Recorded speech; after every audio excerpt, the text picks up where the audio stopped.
Nah,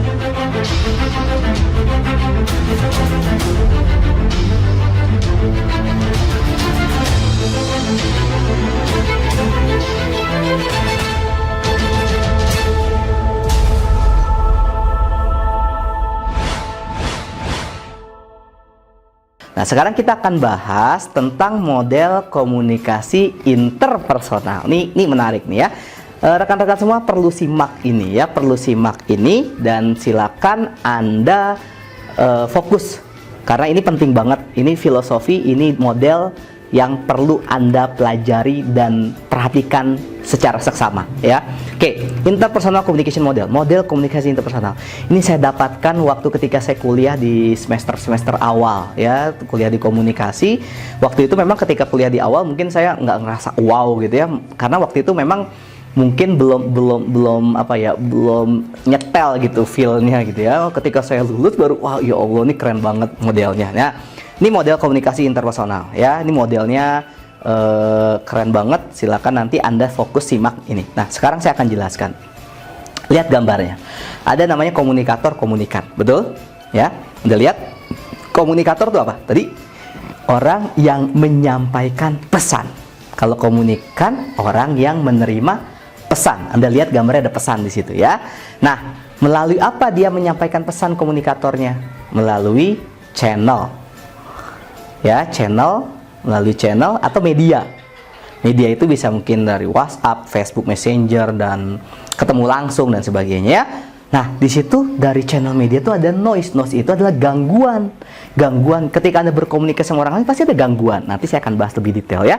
Nah, ada feed forward, feedback. Feedback itu respon. Ya, feed forward itu adalah kita menyampaikan pesan menuju ke komunikan kita. Komunikator menuju komunikan kita, feed forward. Feedback adalah respon. Ya, respon dari komunikan. Ya, oke. Clear ya? Nah, setiap proses komunikasi pasti inginnya menimbulkan efek-efek tertentu. Misalnya Anda sebagai seorang persuader, negosiator gitu ya. Anda pengen negosiasi mempersuasi orang lain ya. Tentunya Anda pengen dong dia tuh setuju dengan apa yang Anda negosiasikan dan tanda tangan kontrak dan sebagainya, betul? Nah, itu efek ya. Nah, tentunya proses komunikasi Anda pengen efek-efek tertentu dong. Nah, itu ada namanya efek. Nah, setiap komunikasi itu menariknya ada konteks, karena setiap konteks itu beda komunikasi. Nanti saya akan bahas lebih detail ya. Oke. Nah, sekarang model ini saya rangkum nih. Yang pertama adalah komunikator sama dengan komunikan. Artinya apa? Yes. Pada detik yang sama, ketika kita menyampaikan informasi, menyampaikan pesan, kita sebagai seorang komunikator, pada detik yang sama gimana? Kita juga sebagai seorang komunikan, betul nggak? Kita menyampaikan sesuatu. Jadi gini nih, kamu tuh harus kayak gini, kamu harus kayak gini, karena, aduh gimana ya? Nggak bagus sama orang itu, nggak usah lah sama orang itu. Terus dia pesannya gini, kamu mah nggak tahu aja. Atau dia nggak usah ngomong deh, dia Nah, Anda langsung merespon, berarti cara ngomong saya kurang tepat nih, berarti solusi kurang tepat nih.